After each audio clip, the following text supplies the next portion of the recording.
Hey philosophers, I have a moral dilemma for you. You got a hold of some medicine for this disease, and there's your friend who needs all of that medicine to survive.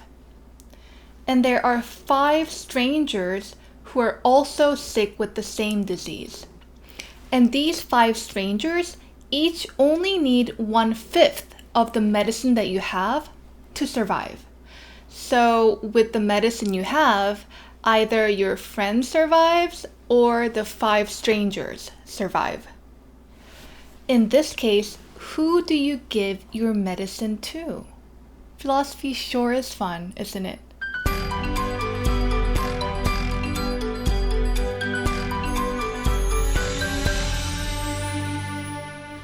Philosopher John Taurek argues in his paper Should the Numbers Count? That if he decides to save his friend, that should be totally morally permissible. And if he decides to save the 5 strangers, that should also be permissible as well. And so he might as well save his friend because, he prefers that. I know what you're feeling. It's kind of like, that's what I would do too, but it kind of feels like the morally right thing to do is to save more people. Taurek says, nonsense. Say that the person who needs all of the medicine is not your friend, but yourself. So you need all of the medicine that you have to survive. Could anyone say there is some moral ground on which you need to sacrifice yourself to save 5 strangers? A utilitarian could say the net balance of 5 people's pleasure over pain will be bigger than your own. But Taurek says, and I agree, that would be an absurd thing to say. You're morally justified in using your own resource in a way that values your own life over strangers. Oh, just a reminder that Taurek here is talking about situations where you have a choice to use your own resource. Not, for example, when a government official has to make a choice to use a resource that each citizen has equal claim to. Okay, back to the argument. So then, why should anything be different when it comes to your friend's life? If you can save your own life over the lives of strangers, you should be able to choose your friend's life over other strangers. Wait, so is this paper just a defense of Hume's subjectivism that I will one day cover, so stay tuned for that? Is he just saying, I can do whatever I want with what I have without any concern for other people? No, he's not saying that. What he's also not saying is that, this decision with his friend is a special exception to the rule of having to save more people. Taurek says that if he thought that, what is morally required of him is to save more people, his partiality to the interests of his friend wouldn't override that.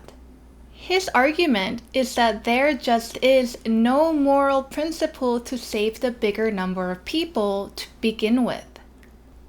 In fact, even if the one person that needs all the medicine is also a stranger, not a friend, making Taurek's concern for all 6 people equal, he wouldn't automatically give the medicine to the group of 5. And there is a reason for that.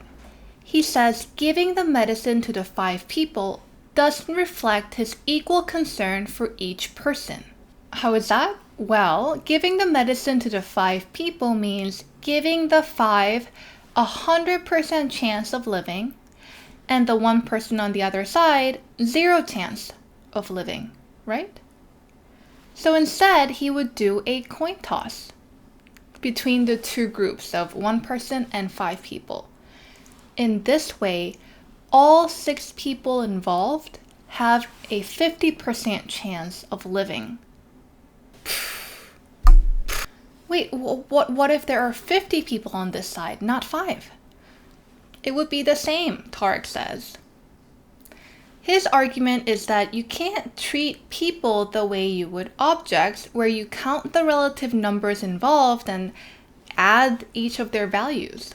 In a trade-off situation such as this, Taurek says to consider the loss suffered by any given one of the group, not the combined loss of the group.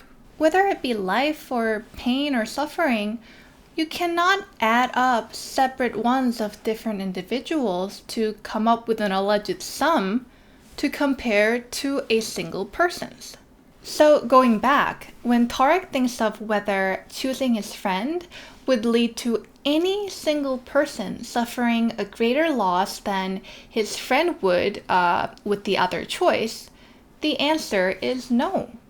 The number of individuals involved with each choice does not and should not count in Tarek's view.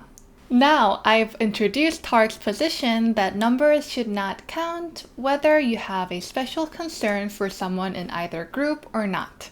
Some philosophers rejected Tarek's view entirely. Some philosophers partially agreed and came up with other creative solutions themselves. But the video has to end because otherwise people don't click on it. I wanted to finish with the message that as we become philosophers, it's important not to blindly accept what other people seem to think or believe. Instead, think about the argument behind a principle, notion, or view. See if you can find a questionable aspect in it, like a flaw or exception. Try to build on it to refute the original argument in thought and then in words. See if you can come up with your own argument. Now, if you want more content from me, like, comment, subscribe. Don't forget to have a philosophical week.